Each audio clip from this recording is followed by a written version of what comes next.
नमस्कार दोस्तों, इस नमो बुद्धाय प्लेटफॉर्म पर आपका एक बार फिर से स्वागत है।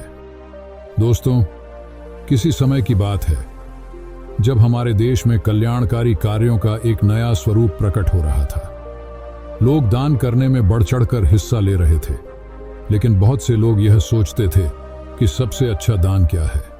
कुछ लोग मानते थे कि धन का दान सबसे अच्छा है, जबकि अन्य कहते थे कि समय का दान सबसे मूल्यवान है। इसी संदर्भ में बुद्ध की एक कहानी हम सबको प्रेरित करने के लिए सामने आती है। एक बार की बात है जब भगवान बुद्ध अपने शिष्यों के साथ एक छोटे से गांव में पहुंचे। गांव की स्थिति बहुत खराब थी। लोग भूख और गरीबी से जूझ रहे थे। गांव के लोगों ने बुद्ध से कृपा की प्रार्थना की, जिससे उनकी कठिनाइयां दूर हों। बुद्ध ने गांव वालों से कहा, मैं तुम्हें सुख देने के लिए यहां नहीं आया हूं, बल्कि मैं तुम्हें सुख की वास्तविकता और इसे पाने का मार्ग बताने आया हूं। गांव वालों ने बुद्ध की बातों का ध्यानपूर्वक सुना। उनमें से एक व्यक्ति, जिसे धनी कहा जाता था, ने आगे बढ़कर कहा, बुद्ध, हम गरीब हैं। हम धन और सामग्री की कमी महसूस कर रहे हैं। आपको हमें दान देना चाहिए। बुद्ध ने मुस्कुराते हुए कहा, मैं तुम लोगों को धन नहीं दे सकता, लेकिन मैं तुम सबको एक दीक्षा दे सकता हूं। यह दीक्षा तुम्हारे जीवन को समृद्ध करेगी। गांव वालों ने पूछा, वह दीक्षा क्या है? बुद्ध ने उत्तर दिया, सबसे अच्छा दान है आपका प्रेम, करुणा और सहयोग। अगर तुम एक दूसरे की मदद करने का संकल्प लेते हो तो तुम न केवल अपनी समस्याओं को सुलझा सकते हो, बल्कि दूसरों के जीवन में भी खुशियां ला सकते हो। गांव की भलाई के लिए उन्होंने एक विशेष विधि बताई। बुद्ध ने कहा, हर व्यक्ति को एक दूसरे के घर जाकर मदद करनी चाहिए। तुम लोगों को अपनी क्षमताओं के अनुसार एक दूसरे की सहायता करनी चाहिए।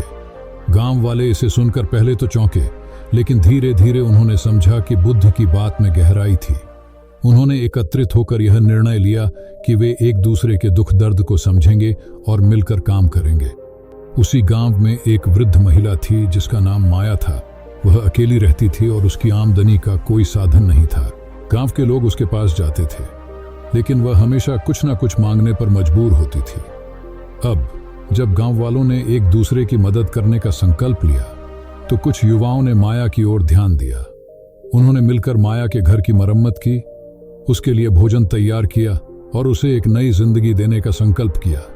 माया ने उन्हें देखकर अपनी आंखों में आंसू भर लिए और उन सबको धन्यवाद दिया। उन्होंने महसूस किया कि यह सबसे अच्छा दान है। इसी तरह एक और आदमी, रामू, था जो बहुत बीमार था। वह खुद की देखभाल करने में असमर्थ था। गांव के लोगों ने उसकी सहायता का जिम्मा लिया। वे रोज सुबह उससे मिलने जाते, उसकी देखभाल करते और उसकी जरूरतों का ख्याल रखते थे। धीरे धीरे रामू ठीक होता गया और उसने अपनी बीमारी से पार पाया। रामू ने सबको बताया, आप सबकी करुणा और प्रेम ने मुझे न केवल शारीरिक बल्कि मानसिक रूप से भी मजबूत कर दिया है। आप सभी ने मुझे यह दिखाया कि सबसे अच्छा दान एक दूसरे की देखभाल करना है। गांव के युवा लड़के लड़कियों ने भी इस संदेश को फैलाने का निर्णय किया। उन्होंने एक कार्यशाला आयोजित की, जहां उन्होंने गांव के सभी लोगों को एकत्रित किया। उन्होंने कहा, हमें एकजुट होकर अपने गांव को बदलना होगा। हम मिलकर एक नई शुरुआत करेंगे। उन्होंने न केवल गरीबों की मदद की, बल्कि उन्होंने छोटे छोटे व्यावसायिक उद्यम भी स्थापित किए। उन्होंने अपने हुनर को साझा किया और सबने मिलकर काम किया। स्थिति में धीरे धीरे बदलाव आया। अब गांव में खुशियों का माहौल था और हर जगह प्रेम और सहयोग की भावना फैली हुई थी। कुछ समय बाद बुद्ध फिर से गांव पहुंचे। उन्होंने देखा कि गांव वालों के चेहरे पर खुशियों का संचार था। उन्होंने उन्हें कहा, तुम लोगों ने साबित कर दिया है कि सच्चा दान क्या है। सच्चा दान तब होता है जब हम एक दूसरे के प्रति प्रेम, करुणा और सहयोग का भाव रखते हैं। गांव वालों ने अपनी सच्ची भावना को बुद्ध के सामने व्यक्त किया। भगवान, हम समझ गए हैं कि सबसे अच्छा दान सिर्फ भौतिक वस्तुओं का नहीं, बल्कि हमारे दिलों में मौजूद प्रेम और सहयोग का है। गौतम बुद्ध ने उन्हें आशीर्वाद दिया और कहा, जब तुम स्वयं का भला करोगे तभी तुम दूसरों का भला कर पाओगे। याद रखो, सबसे बड़ा दान तब होता है जब तुम अपनी खुशियों को बांटते हो। इस कहानी से हमें यह सीख मिलती है कि सबसे अच्छा दान क्या है।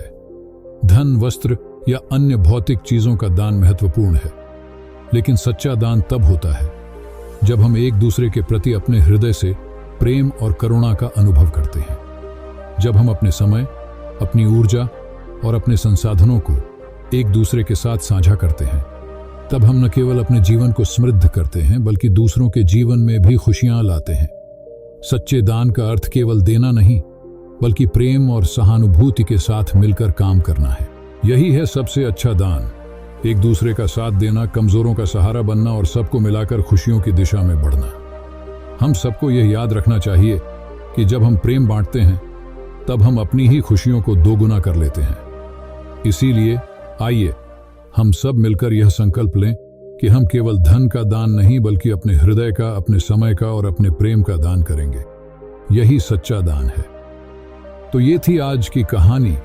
अगर इस कहानी से आपने कुछ भी सीखा है और अगर ऐसी ही कहानियों के माध्यम से आप अपने जीवन में बदलाव लाना चाहते हैं तो आप हमारे चैनल को सब्सक्राइब कर सकते हैं। नमो बुद्धाय।